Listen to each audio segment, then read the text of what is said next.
Halo sedulur, assalamualaikum warahmatullahi wabarakatuh. Jumpa lagi dengan saya Rizky 03 Kebumen. Salam ternak, salam ngapak. Nah, kali ini saya mau ngobrol-ngobrol dengan sedulur sekalian, tapi sebelum itu saya mau duduk dulu biar pas. Oke. Nah, kali ini saya sudah duduk.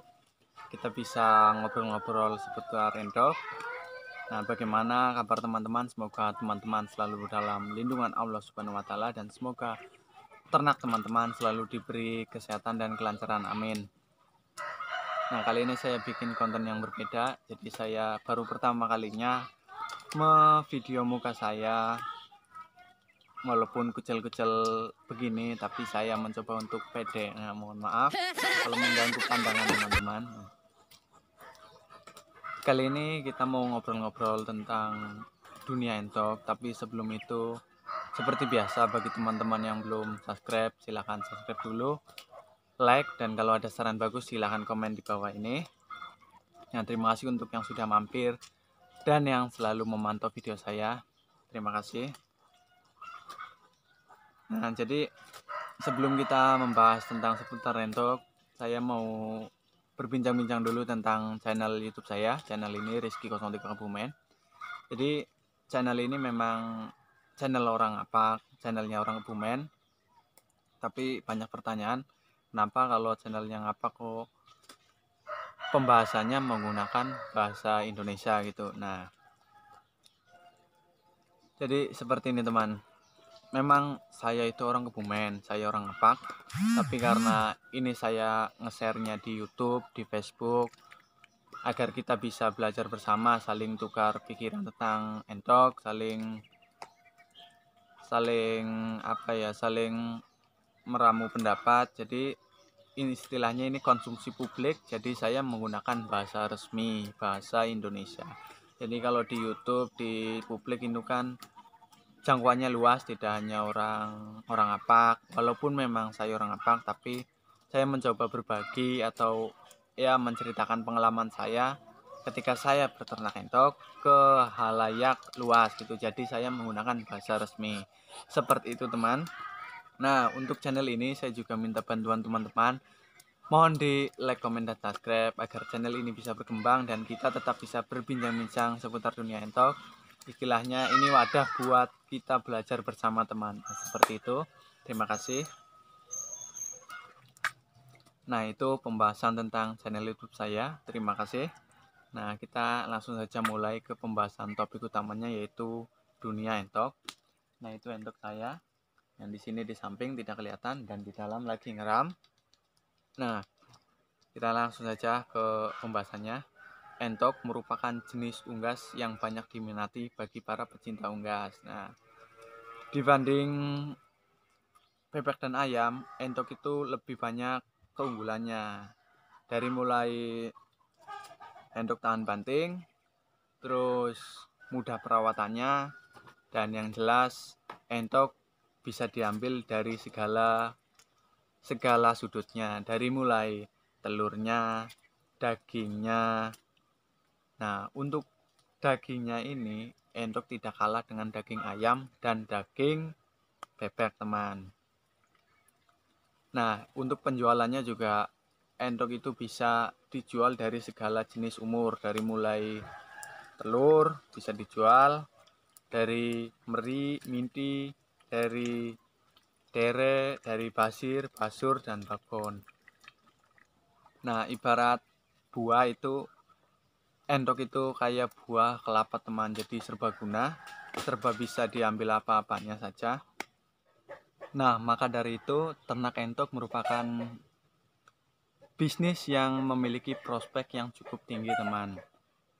Tentang penjualan mudah, tentang perawatan mudah, kekebalan penyakitnya juga lumayan bagus. Jadi ternak entok merupakan salah satu bisnis yang banyak diminati atau digemari oleh para peternak. Nah, untuk peminatnya, peminat daging entok, peminat entok khususnya itu tidak akan ada habisnya. Bahkan bagi para peternak sekarang adalah kekurangan stok untuk para peminat. Jadi kalau kita punya banyak stok, jangan khawatir itu tidak habis. Kalau kita mau menjual, pasti buat rebutan teman, oke? Nah, sebelum kita menjadikan ternak entok itu sebagai bisnis yang potensial, tentunya kita harus belajar tentang budidayanya dulu, teman. Nah, bagi para pemula, banyak hal yang harus diketahui tentang seputar entok. Nah, sebelum kita membudidayakan entok, ada baiknya kita bertanya kepada peternak entok atau kita searching-searching di YouTube. Di YouTube atau di dunia maya sudah banyak sekali info-info tentang peternakan, khususnya entok itu sangat banyak, teman. Channel-channel YouTube juga sudah banyak yang menjelaskan tentang seputar entok. Jadi kita sangat mudah mencari info tentang entok. Nah, setelah kita mencari info tentang entok, kita sudah belajar. Nah, bagi pemula, persiapan yang paling awal adalah yaitu pertama kita harus punya kandang. Nah, untuk kandang sendiri, teman, kenapa harus pertama? Nah, kalau kita pertama itu membeli entok dulu, kita belum punya kandang. Nah, kita akan bingung menaruh di mana, ya kan? Nah, jadi yang pertama itu adalah kandang. Untuk kandang sendiri, ini seperti punya saya, tidak usah bagus-bagus, tidak usah terlalu lebar. Yang penting nyaman untuk entok, ada tempat untuk berteduh, ada halamannya seperti ini buat main entok. Nah, ini yang sering menjadi pertanyaan entok. Maaf. Menjadi pertanyaan bagi para teman-teman. Kolam renang itu diwajibkan apa tidak untuk kandang? Nah, itu banyak sekali pertanyaan seperti itu. Nah, menurut saya sendiri, untuk kolam renang itu wajib tidak wajib, teman. Ada tidak apa-apa, tidak ada juga tidak apa-apa, karena sejatinya kalau kandang teman-teman itu tidak terlalu lebar dan gestur tanahnya itu lembek, itu tidak usah dikasih kolam, teman. Karena apa? Karena kolam yang tidak pas dengan kandangnya atau tidak cocok dengan tanahnya itu akan membuat tanah lebih becek, kandang becek, dan menimbulkan bakteri-bakteri yang bisa menyerang entok itu, teman. Tapi kalau kandangnya mendukung, tanahnya mendukung, luas kandangnya mendukung, itu tidak apa-apa, sangat bagus, malah bagus itu. Nah, itu tentang penjelasan kandang. Persiapan yang pertama itu kandang. Nah, yang kedua adalah entoknya sendiri, teman. Nah, bagi para pemula, khususnya pemula ini, teman, saya sarankan itu memelihara indukan terlebih dahulu. Kenapa? Karena sejatinya indukan itu lebih mudah dipelihara dibandingkan minti-minti. Kalau teman-teman baru mau memulai ternak entok tapi langsung memelihara minti, itu sangat susah. Karena itu perlu belajar dulu, teman. Nah, kita lebih mudah memelihara indukan dulu. Jadi untuk para pemula silakan beli indukan dulu. Untuk perbandingan betina dan jantannya itu maksimal 5:1 atau 4:1. Jadi jangan lebih dari itu. Karena kalau lebih itu rugi di kitanya sendiri. Yang pertama, banyak telur yang nantinya tidak fertil. Memang nanti bakal pada bertelur, tapi basurnya itu tidak kuat untuk mengawini lebih dari 5 betina dalam 1 hari atau dalam 2 hari, teman. Jadi seperti itu, perbandingan yang sangat pas atau maksimal itu 5:1 atau 4:1. 5 betina, 1 jantan. Itu perbandingannya. Dan yang ketiga yaitu modal untuk pakan entok, teman. Jadi untuk masalah modal itu tergantung kantong masing-masing. Jadi tidak perlu memaksakan. Jadi ya seadanya saja, seadanya modal itu buat perkembang biakan ternak kita. Jadi pengelolaannya sekantong kita saja, semampu kita. Nah, jadi seperti itu untuk para pemula. Hal yang harus dipersiapkan ada 3. Yang pertama kandang, yang kedua entuknya sendiri, yang ketiga pakan atau modal untuk pakan. Nah, setelah 3 ini sudah kita punyai, tentunya ternak kita sudah jalan.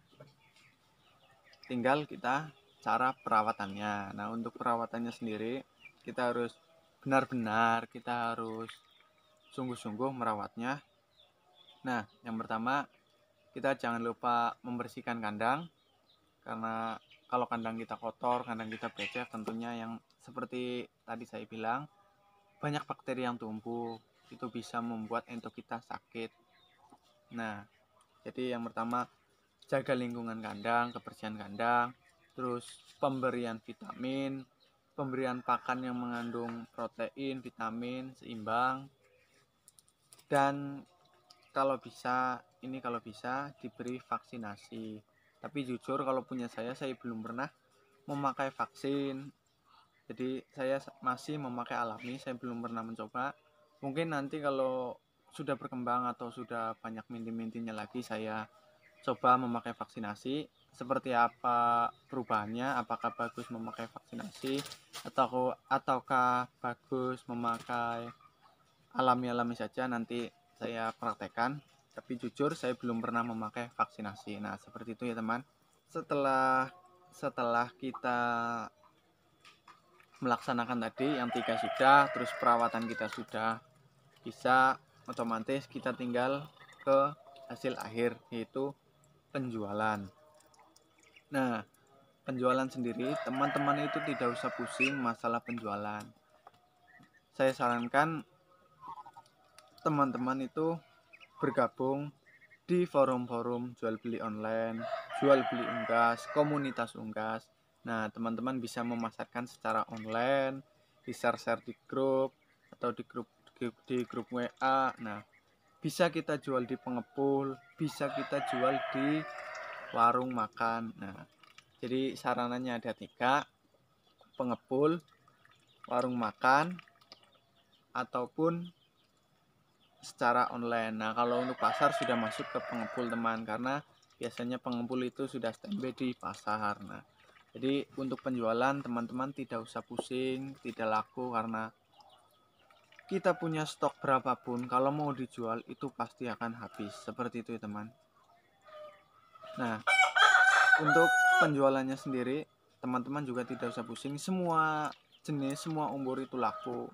Seperti yang tadi saya bilang, dari mulai telur itu sangat laku, minti, apalagi basir, derek, basur, dan babon itu sangat laku. Intinya laku semua dijual. Untuk harga, setiap daerah itu beda-beda harga entok, tapi standarnya, ini standarnya ya, indukan itu 60 sampai 65, dan untuk basur itu 150-an.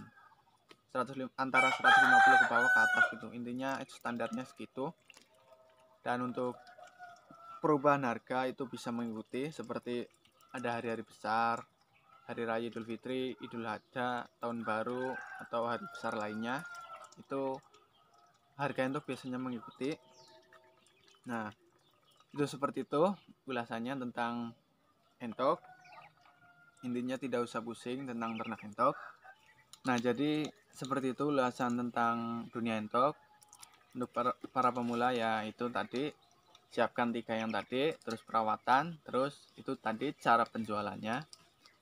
Nah, untuk kendalanya atau ganjalan-ganjalan dalam peternakan entok itu tentunya ada. Tidak mungkin dalam usaha itu semulus yang kita bayangkan, itu tidak mungkin. Pasti ada masa kendalanya, ada, intinya ada yang menghambat lah gitu ya.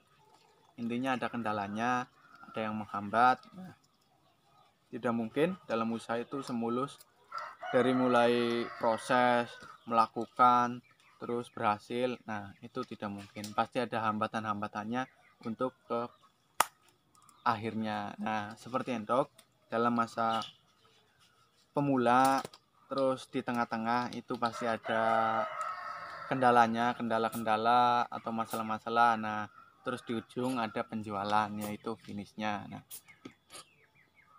sebelum saya ceritakan tentang kendalanya, jadi kendala entok itu ada beberapa. Dari mulai yang satu, ini yang paling mendasar, yang paling banyak dikeluhkan para pecinta unggas lah. Yang pertama itu adalah pakan. Nah, masalah pakan yang utama teman. Jadi orang itu mau beternak entok ragu dari pakannya dulu teman, karena entok itu terkenal unggas yang rakus. Jadi menurut saya juga entok itu tidak punya telih. Jadi setiap makan dia langsung turun ke perut teman. Tidak seperti ayam. Jadi ayam makan kita kasih segegem aja segini, telihnya sudah besar, pasti segegem juga teman. Jadi ya segegem ya sudah kenyang. Tapi kalau entok tidak.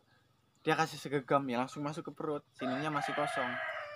Kalau setiap ada makanan pasti tetap dihabiskan, dimakan. Jadi seperti itu, masalah utamanya adalah pakan. Nah, untuk yang keduanya yaitu masalah penyakit. Nah, untuk masalah penyakit dalam berternak entok ada beberapa penyakit entok. Yang pertama itu masuk angin, terus flu, terus tetelo, terus lumpuh, dan yang paling berbahaya adalah mata biru teman. Nah, untuk mata biru sendiri sudah saya jelaskan di video saya sebelumnya. Mata biru merupakan penyakit atau salah satu penyakit yang paling berbahaya ketika menyerang entok. Jadi ciri-cirinya entok juga tidak nafsu makan, lesu, terus di mata ada selaput biru. Nah, itu penyebarannya itu sangat cepat teman. Jadi kalau ada ternak teman-teman yang mengalami gejala mata biru langsung pisahkan. Kalau tidak, satu kandang bisa mati semua. Ini pengalaman saya. Saya pernah punya, belum lama sih, saya pernah punya 40 mintik. Nah, pas itu ada teman yang menawarkan saya, dia punya 10 mintik, minta dibayarin karena dia lagi butuh uang. Saya bayarin 10. Nah, saya campur dengan yang 40 itu. Alhasil yang 10 tadi itu ada gejala-gejala, dia tidak nafsu makan, dia diam. Entah itu dari sana bawa virus, atau di perjalanan, atau di kandang saya tidak tahu, atau mungkin saya sial. Nah, paginya itu sudah ada yang berselaput biru matanya, dan sorenya dia mati. Nah, paginya lagi teman, selang 2 hari berarti itu ya, yang lain itu langsung pada ngeteter, pada nggak nafsu makan, ada yang sudah mati, ada yang matanya sudah biru. Nah, jadi selang seminggu, kalau nggak salah seminggu, entok saya yang 40 tadi minti itu mati semua teman. Nah, itu contoh penyebaran mata biru sangat berbahaya. Jadi kalau ada ternak teman-teman yang mengalami seperti itu, langsung pisahkan. Nah, untuk dewasa itu biasanya kalau sudah parah antara mati dan sembuh, tapi sembuhnya itu tidak 100%, pasti ada gejala seperti masuk ke tetelo, dia sudah sembuh tapi tetap tengleng-tengleng teman. Nah, itu untuk mata biru obatnya sendiri, obat yang paling ampuh belum pernah ada yang terbukti yang paling ampuh. Jadi kalau saya mengobati sekarang, saya campur adukan obat, intinya saya usaha. Tapi paling pokok saya selalu memakai daun pepaya, karena daun pepaya sangat bagus untuk entok. Jadi seperti itu. Intinya kalau ada masalah penyakit seperti itu langsung pisahkan. Kalau untuk masalah penyakit yang lain seperti lumpuh atau masuk angin itu masih rada gampang, tapi kalau sudah mata biru ya udah wassalam. Nah, itu kendala yang kedua. Dan kendala yang ketiga adalah bau. Mungkin teman-teman tahu kalau entok yang habis ngeram, kalau keluar itu buang airnya seperti apa. Jadi sudah kayak gas apa gitu ya, langsung der gitu ya. Nah, itu baunya sangat luar biasa, apalagi kalau kandang becek, kalau musim hujan itu baunya itu luar biasa. Jadi kendalanya itu kalau kandang kita di kebun seperti punya saya itu masih mending, baunya itu tidak ke rumah-rumah tetangga. Tapi kalau biasanya ternak entok itu kan dilakukan di belakang rumah. Nah, itu yang berbahaya, pasti di sampingnya banyak tetangga. Itu kendalanya ada 3, yaitu pakan yang paling mendasar, penyakit yang sangat berbahaya, dan bau yang bisa menimbulkan keributan tetangga. Nah, untuk mengatasi bau sendiri, teman-teman bisa membersihkannya setiap hari dan bisa memakai cairan EE4, bisa dicari di toko-toko ternak, bisa dicampur dulu dengan air biasa, nanti disemprotkan. Nah, atau diminumkan, itu juga bagus. Seperti itu untuk penjelasannya. Jadi pembahasan untuk kali ini mungkin seperti itu. Intinya kalau kita mau melakukan ternak entok, lakukan dengan sungguh-sungguh. Kita harus sering sharing dengan teman-teman atau sesama peternak, sering sharing dengan komunitas-komunitas pecinta unggas. Nah, seperti itu ya teman. Nah, jadi itu pembahasan seputar dunia entok. Intinya kalau kita mau berternak entok, lakukan dengan sungguh-sungguh, rawat dengan baik-baik, dan setelah kita melampaui proses, terus gejala-gejala atau hambatan-hambatan, tentunya kita tinggal ke finishnya. Nah, untuk penjualannya seperti tadi, tidak usah pusing, pasti laku, apalagi di hari-hari besar. Nah, misalnya kita hari besar nih, hari besar harganya itu kan bisa mencapai 200 atau 210 gitu. Itu standar lah. Hari-hari besar pas lebaran 210 itu standar, basur standar. Nah, bayangkan kalau kita bisa membesarkan 20 basur atau bisa mengeluarkan 20 basur di hari raya, itu teman-teman bisa mengalihkan sendiri. Nah, untuk penghasilan peternak, mungkin kalau diceritakan ada yang percaya dan ada yang tidak. Kalau lebih bagusnya teman-teman melakukan sendiri, nanti bisa merasakan gimana sensasinya berternak entok. Nah, mungkin bincang-bincang kali ini hanya seperti itu. Semoga bermanfaat.